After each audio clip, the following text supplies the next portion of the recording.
ఈ నెల 25న తన పార్టీ ప్రకటనకు సంబంధించిన విషయాలతో పాటు కేసీఆర్ జగిత్యాల సభ మరియు సీఎం రేవంత్ రెడ్డి సభలపై కవిత ఈరోజు జరిగిన మీడియా సమావేశంలో మాట్లాడారు.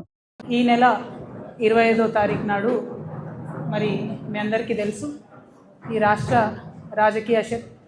రాజకీయాల్లో ఒక కొత్త వెలుగుగా, కొత్త శక్తిగా మరి తెలంగాణ జాగృతి ఇన్ని రోజులు సంస్థగా ఉన్నటువంటి మేము ఒక పొలిటికల్ పార్టీగా మారి ప్రజల ముందుకు రాబోతూ ఉన్నాం. మరి ఈ సందర్భంలో మేము అందరినీ కూడా అప్పీల్ చేస్తూ ఉన్నాం.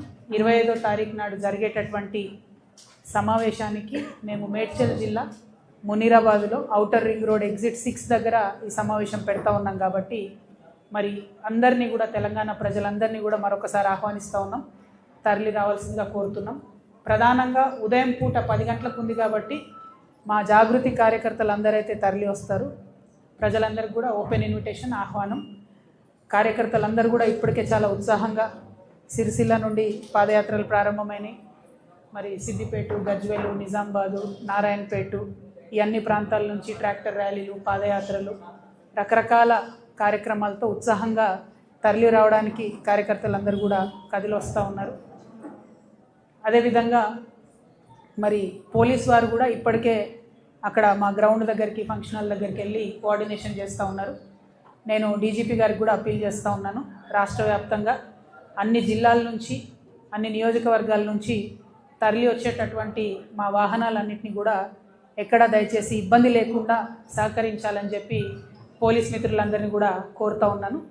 అదేవిధంగా ట్రాఫిక్కి సంబంధించి కూడా మరి మాకు ట్రాఫిక్ కమిటీ ఉంది. దానికి సంబంధించి కూడా ట్రాఫిక్ వాళ్ళతో కూడా కోఆర్డినేషన్ చేసుకుంటూ ఉన్నాము. ఎక్కడ కూడా జిల్లాల నుంచి వచ్చేటటువంటి ప్రజలకు ఇబ్బంది లేకుండా అన్ని రకాల ఏర్పాట్లు కూడా చేస్తూ ఉన్నాము. అదేవిధంగా మరి నేను రేపు ఆర్టీసీ సమ్మె చేస్తున్నటువంటి మా అన్నదమ్ములకి సంపూర్ణంగా తెలంగాణ జాగృతి నుండి మద్దతు ప్రకటిస్తూ ఉన్నాను. ప్రభుత్వానికి కూడా మేము హెచ్చరిక చేస్తూ ఉన్నాం. నిన్న వరకు ఆర్టిసాన్స్ ఎవరైతే సమ్మె చేసినారో ఎలక్ట్రిసిటీ డిపార్ట్మెంట్లో, వాళ్ళని బలవంతంగా మీరు వాళ్ళ గొంతు నొక్కి వారికి ఏమీ సొల్యూషన్ ఇవ్వకుండా వాళ్ళతోని బెదిరించి మీరు సమ్మెను విరమింపజేసిండ్రు. ఇది కరెక్ట్ కాదు. ప్రజల యొక్క డిమాండ్లను అడ్రస్ చేయడం అన్నదే మంచి ప్రభుత్వం అయితే తప్పితే లేకపోతే ఇబ్బంది అవుతుంది. ఆర్టీసీ వాళ్ళు చేసేటటువంటి సమ్మెకు మాత్రం జాగృతి నుండి సంపూర్ణంగా సహకారం అందిస్తాం. నిన్న ప్రభుత్వం ఒక పెద్ద సభ పెట్టింది, ప్రధాన ప్రతిపక్షమైన బీఆర్ఎస్ పార్టీ ఇంకొక సభ పెట్టింది.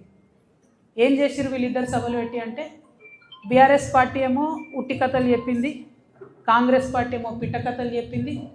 ప్రజల వ్యతలు, ప్రజల కష్టాలు మాత్రం ఎవరు చెప్పలేదు.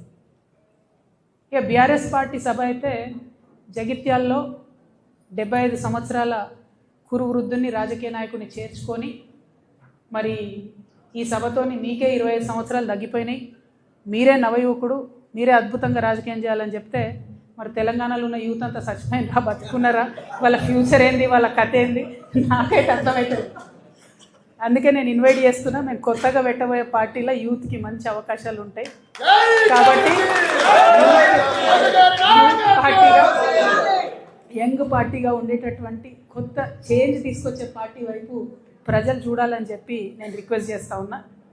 ఎట్ ద సేమ్ టైం మీరు బీఆర్ఎస్ పార్టీ పెట్టినటువంటి సభను అబ్జర్వ్ చేసినట్టయితే కేంద్ర ప్రభుత్వాన్ని పల్లెత్తు మాట అనలేదు.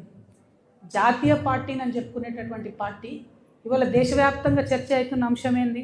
మహిళా బిల్లు, డీలిమిటేషన్. ఈ రెండిటి మీద కనీసం పల్లెత్తు మాట అనలేదు.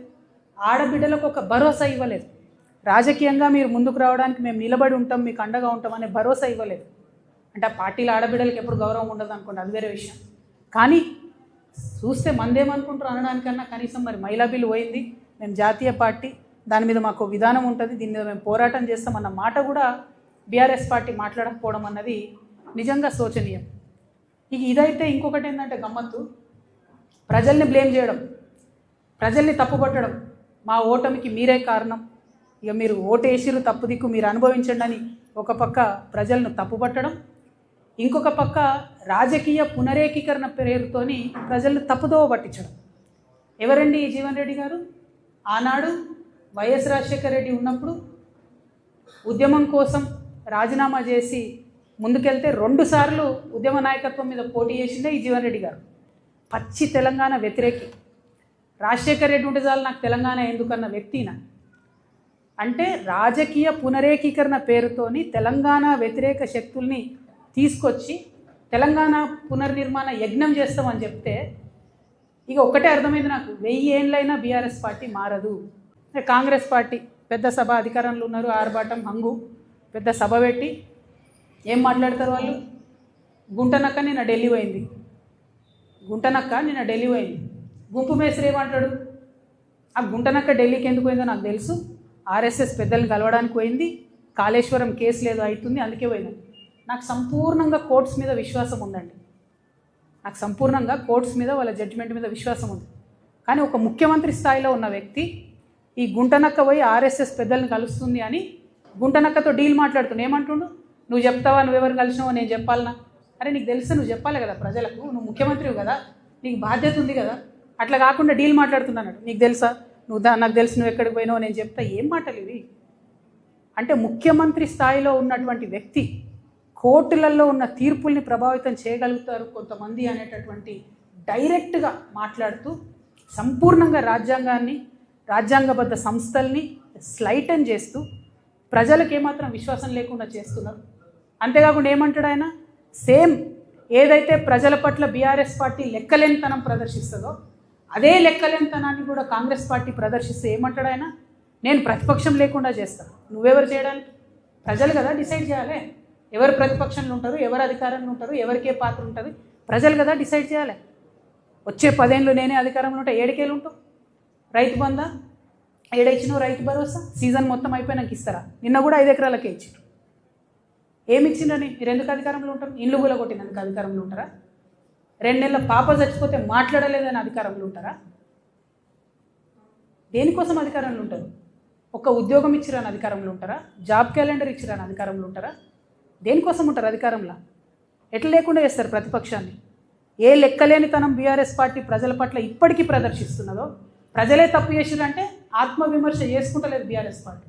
అందుకే అంటున్నాయి 1000 ఏళ్ళైనా బీఆర్ఎస్ పార్టీ మారదు, అదే తోవలో కాంగ్రెస్ పార్టీ కూడా పోతున్నది తప్పితే వేరే ఏం లేదు. వీళ్ళిద్దరూ తూకిత్తా అంటే తూకిత్తా, నేను సభ పెట్టినా, నేను పెద్ద సభ పెట్టినా, ఇది తప్పితే బల ప్రదర్శన తప్పితే ప్రజల గురించి మాట్లాడింది లేదు, ప్రజల కోసం ఆలోచించేది లేదు.